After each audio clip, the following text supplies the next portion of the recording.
Alors dans cette vidéo, on va essayer de parler de la charia qui essaie d'appliquer l'Afghanistan sur sa propre population. Du point de vue de l'islam tout d'abord, le fait qu'un pays musulman essaie d'installer les lois de l'islam qu'on appelle la charia dans la gouvernance de son pays est un acte louable. C'est ce qu'il faut faire en tant que musulman, on n'a pas le choix.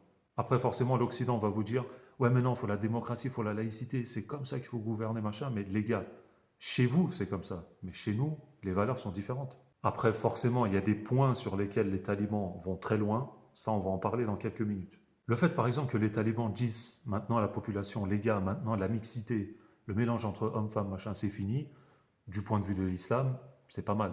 Parce que du point de vue de l'islam, vous le savez tout comme moi, les hommes doivent rester entre hommes, les femmes entre femmes, c'est mieux.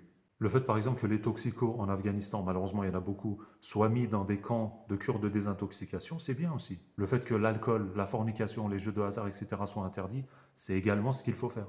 Après, peut-être ça, c'était déjà le cas en Afghanistan, mais bon, passons. Le fait qu'une police des mœurs existe dans des pays musulmans qui contrôlent la population pour pas qu'ils fassent n'importe quoi, qui mettent des lignes rouges à ne pas franchir, qui mettent des amendes ou qui sanctionnent les personnes, etc., c'est possible aussi. Dans les États musulmans à l'époque, c'est ce qu'ils faisaient aussi. Forcément, l'islam, c'est un système coercitif. Il y a des contraintes, il y a des lignes rouges à ne pas franchir, comme dans toutes les religions.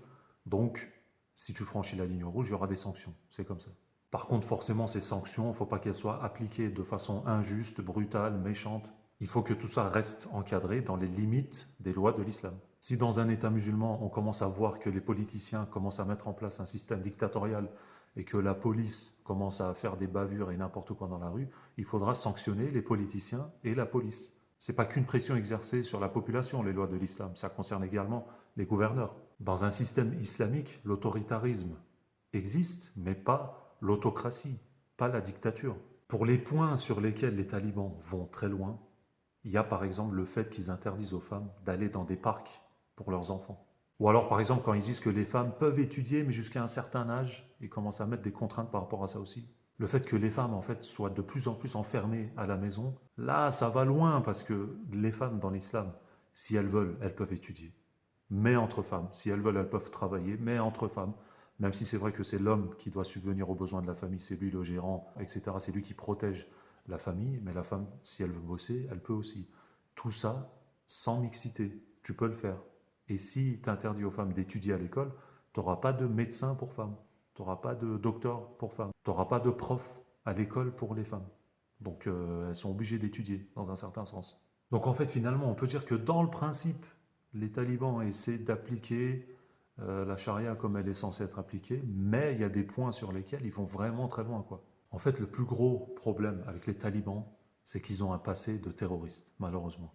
Peut-être qu'aujourd'hui ils ont changé, je ne sais pas, leur mentalité d'aujourd'hui, mais leur passé est là. Et ça, ben forcément, ça crée des réticences. Est-ce que c'est mieux qu'ils soient là ou pas? Et en plus, rappelez-vous, c'était du terrorisme assumé, parce que Ben Laden, quand les gens ils faisaient des interviews avec lui, les journalistes, ils disaient oui, on va commettre des attentats chez les mécréants, en Occident. Ils assumaient ça, quoi.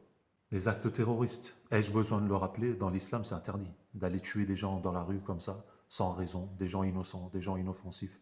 Déjà c'est un acte lâche, et en plus dans l'islam c'est pas possible, quoi. Même dans une guerre, il y a des règles à respecter. Dans l'islam, le prophète nous dit, que la paix et le salut d'Allah soit sur lui, faut pas attaquer les femmes, faut pas attaquer les personnes âgées, faut pas attaquer les enfants, faut pas mêler tous ces gens, les personnes handicapées, les animaux, les plantes, faut pas mêler tout ça dans le contexte de la guerre. Mais les terroristes, ils font quoi? Ils s'en fichent, eux. Dans le lot, dans le tas, quand ils font péter une bombe en plein centre-ville, il y a des musulmans aussi qui traversent la rue et qui meurent aussi. Mais le mec s'en fiche. Pour lui, il va aller au paradis. Pour lui, c'est un acte suicidaire, mais pour la bonne cause. C'est leur façon d'interpréter l'islam, c'est n'importe quoi. Alors la guerre, c'est pas quelque chose qu'on incite à faire, bien sûr, mais quand guerre il y a, il faut attaquer les militaires. Il ne faut pas attaquer comme un lâche les habitants qui traversent la rue. Après, je vous ai parlé de Ben Laden. Forcément, il y a eu 100 millions de théories du complot qui consistaient à dire que Ben Laden, c'était un mec formé par les Américains. En fait, il a été mêlé dans les histoires des musulmans pour donner une mauvaise image de l'islam et tout. C'était un pantin manipulé par la CIA, machin. Frérot, les gars, il y a eu un mec qui a existé qui s'appelait Oussama Ben Laden. Tout le monde le sait, on a vu des photos, on a vu des vidéos, même s'il y en a qui vont dire ah mais non, c'était un personnage fictif et tout. Le mec est là, il a existé, il a fait n'importe quoi. Et d'ailleurs, le mec, sa vraie biographie, c'est quoi? C'était un fils de riche saoudien qui a décidé d'aller se battre en Afghanistan contre les Russes, tout d'abord, avec le soutien des Américains, certes, mais après les Américains se sont retournés contre les talibans, machin, vous connaissez la suite. Après, ce qui est pathétique, c'est vrai, c'est quand les Américains ils sont allés tuer Ben Laden, ils l'ont jeté dans la mer, et ils ont dit on a fait ça selon les rites islamiques. La bonne blague. Ça, voilà, c'était risible, ils ont fait n'importe quoi, et ils ont raconté aux gens n'importe quoi. Après, on connaît les Américains, hein, ils se croient toujours dans leurs films hollywoodiens, ils font n'importe quoi, et il n'y a plus rien qui nous étonne avec eux, surtout pas à l'ère de Trump. En tout cas, voilà mon avis sur les talibans et sur ce qui se passe en Afghanistan.